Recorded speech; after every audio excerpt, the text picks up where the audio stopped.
Гласници на надежта.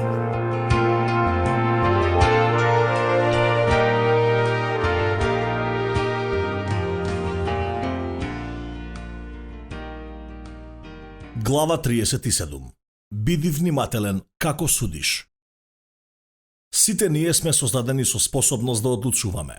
Бог во нас постави расудувачка моќ. Тие расудувачки сили го покриваат целиот живот на секој дел и тоа не прави постојано одговорни. Некои ги имаат развиено овие способности до голем степен.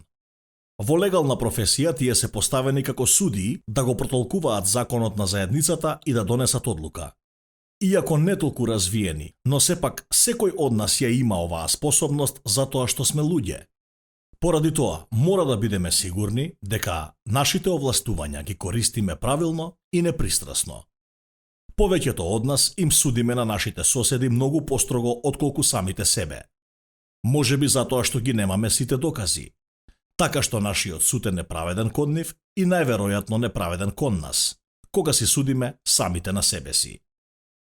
За време на животот на Исус доаѓаа кај него со многу нивни проблеми. Тие сакаа помош.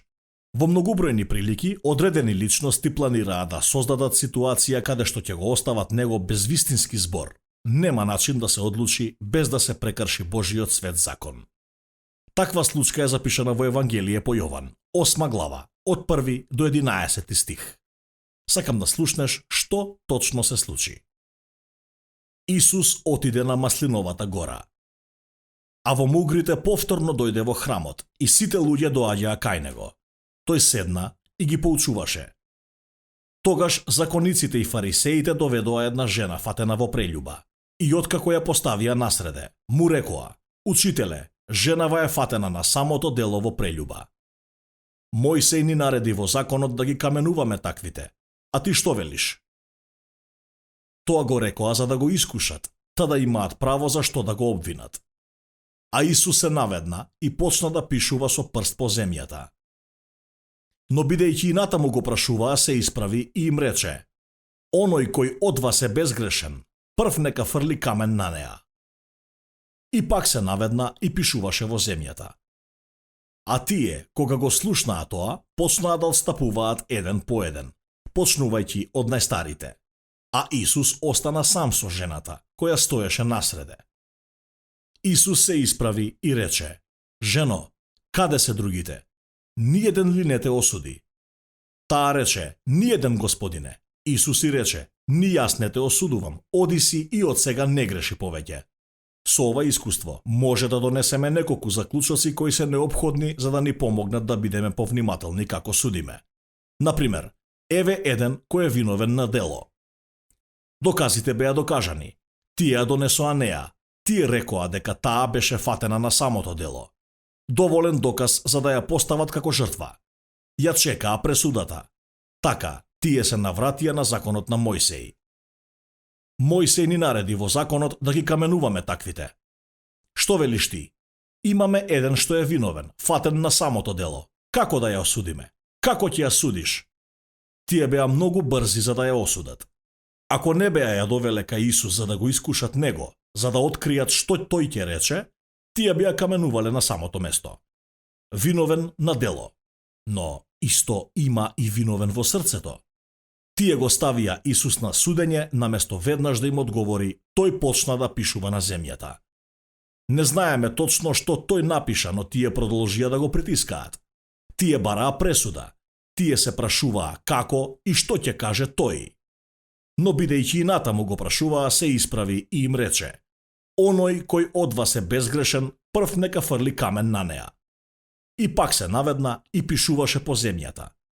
Дали забележа дека тие беа пресведочени во нивните срца и еден по еден отстапуваа, почнувајќи од најстариот? Тие беа виновни во срцето. Секако тие ја фатија виновна на дело, но тие беа виновни во срцето. Па тие заминаа. Многу е важно, мој пријателе, во твојот процес на осудување за кое ти го бараш, испитај го твојот внатрешен дух пред да осудиш.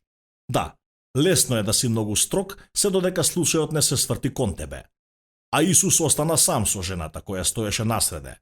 Исус се исправи и праша: „Жено, каде се другите?“ Ова ме носи кон третиот заклучок. Виновен, но помилуван, останаа Исус и жената. Таа чекаше за незината пресуда. Кога ја праша тој, ниеден ли не те осуди?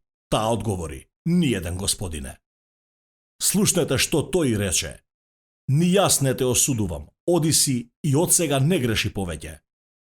Тој ја препозна незината вина. Да, тој го направи тоа, но тој и рече јас нема да те осудам. Единствениот кој можеше да ја обвини со првиот камен, безгрешниот, и го рече тоа. Очигледно дека оваа сирота жена се покајала, па тој рече оди си и од сега не греши повеќе. Замислете како се почувствувала длабоко во незината душа. Таа не беше осудена на смрт затоа што Исус ја помилува, но Исус рече не греши повеќе. Кога ќе осудуваш, имај ги предвид овие заклучоци. Виновни на дело и кој не сгрешил, виновни во срце, и кој не мора да го исповеда тоа, виновни, но помилувани. Кој не сака да ги слушне зборовите на Исус. Ни јас не те осудувам. Оди и не греши повеќе. Ах, мој пријателе, ако Бог се справува со нас како што ние се справуваме еден со друг, нема да имаме никаква надеж. Но, штом еднаш си помилуван, зборот на Исус треба да не охрабри и да одиме и да не грешиме повеќе. Гласници на надежта.